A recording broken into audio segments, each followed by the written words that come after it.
વાવના ધારાસભ્યએ કોંગ્રેસની સ્થિતિ મામલે બળાપો કાઢી ભાજપની સ્ટ્રેટર્જીના વખાણ કર્યા. કાંકરેજના ચાંગા ગામે ધારાસભ્ય અમૃતજી ઠાકોરનો ઋણ સ્વીકાર કાર્યક્રમ યોજાયો. પ્રદેશ અધ્યક્ષ જગદીશ ઠાકોર સહિત કોંગ્રેસ આગેવાનો ઉપસ્થિત રહ્યા.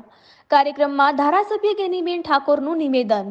ભાજપની સ્ટ્રેટર્જી જુઓ, આખી સરકાર બદલી નાખે, જેની ટિકિટ કાપવી હોય એ કાપે તોય કોઈ ન બોલે.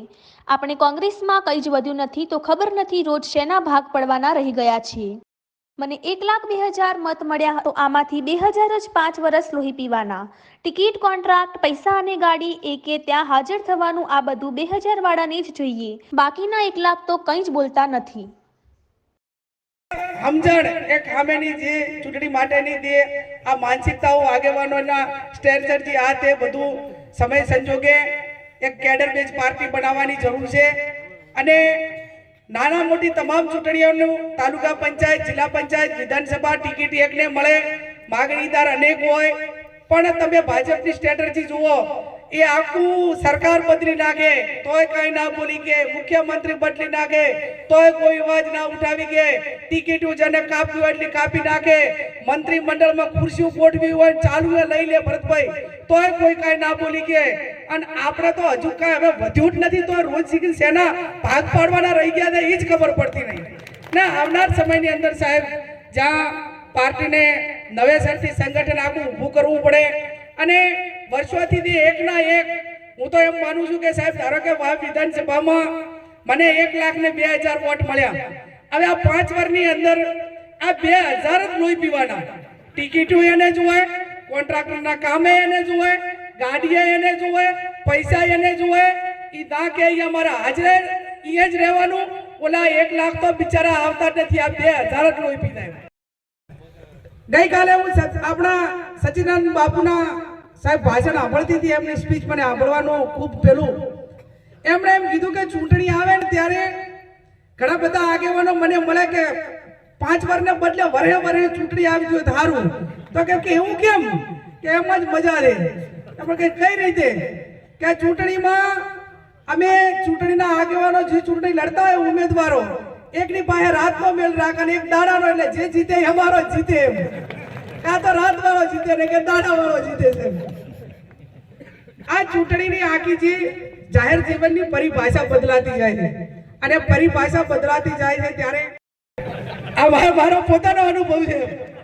અને વોટ એનો એવડું, ઓલા 2 લાખ નથી આવતા એનો એવડું, મજૂરી એની એવડી, પણ આ એમાં આપણે થોડુંક સાચું કહેતા નથી સાહેબ ક્યાંક ને ક્યાંક. એના હિસાબે એમને એમ કે ગમે એટલું આપણે કહીએ તો શું ફેર પડે, અને આપણા વગર તો ચાલવાનું નથી, એવું માની લેવાની જરૂર નથી. અને આવા કટોકટીના સમયની અંદર સાહેબ બનાસકાંઠાને અને આપણે બનાસકાંઠાએ તો સાહેબનું નેતૃત્વનો ખૂબ મનોબળ પૂરું પાડીને સમગ્ર ગુજરાતમાં સૌથી વધારે સીટો 4 સીટો બનાસકાંઠાએ એમને આપી છે.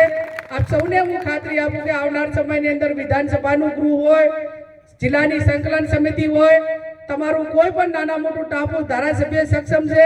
આપણા 4 ધારાસભ્યો વિધાનસભામાં 17 ધારાસભ્યો ભેગા થઈને જે અવાજ ઉઠાવવાનો હશે ઉઠાવીને ગુજરાતની પ્રજાને આવનાર સમયની અંદર જે આપણી પાર્ટીની વિચારધારા છે, હું રાહુલજીને અભિનંદન આપું છું.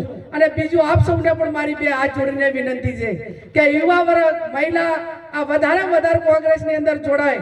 આજે રાહુલજી 3,000 કિલોમીટર ચાલે છે કાશ્મીરથી કરીને કન્યાકુમારી, અને આપણે કોંગ્રેસના નેતાઓ આગેવાનો અમે બધા એસી ગાડીમાંથી કાચ ખોલવા નથી, પરિશ્રમ નથી કરવો. આ ભાજપ વાળા બીજું તો એમનું હશે કે ઠીક છે વહીવટી તંત્રનો દુરુપયોગ કરે, પૈસા સામ દામ દંડ ભેદ, પણ એ મહેનત પણ કરે છે. અને મહેનત એટલા કે એમની આટલી સરકાર હોવા છતાં શી ખબર શું અહીંયા સાહેબ જડીબુટી દે અહીંથી આપણા કંથી રીણા કરીને જાય ને એ ઓલો ખેતરમાં ભાજીઓ ના મતે, નાળી ના મતે, એટલી ભાજપમાં થઈને મજૂરી કરે. અને આ આપણા 18 વાંક કાઢે એ થઈને સીધો દૂર થઈ જાય. એટલે પાર્ટીની અંદર ડિસિપ્લિન આવે, ક્યાંક કડકાઈથી કામ કરવાનું થતું હોય એ કડકાઈથી કામ થાય. આ વિધાનસભાની ચૂંટણી પૂર્વ પ્રદેશ સમિતિએ શું ગોઠવવામાં બાકી રાખ્યું છે? ક્યારે ના ગોઠવણી થઈ હોય. છોટા હાથી એક વિધાનસભાની અંદર 2 કોંગ્રેસની સીટીઓ એનો જે કઈ લોકો સાથેનો સંપર્ક, ધારાસભ્યના જે કામ હોય, આ બધું 6 મહિના પહેલા એક વિધાનસભાની અંદર 60 બોર્ડ લાગે, આખું ગુજરાત, ભાઈ રાજસ્થાન, બીજા રાજ્યો 6 10 50 માણસો એક વિધાનસભામાં 6 મહિના રહ્યા.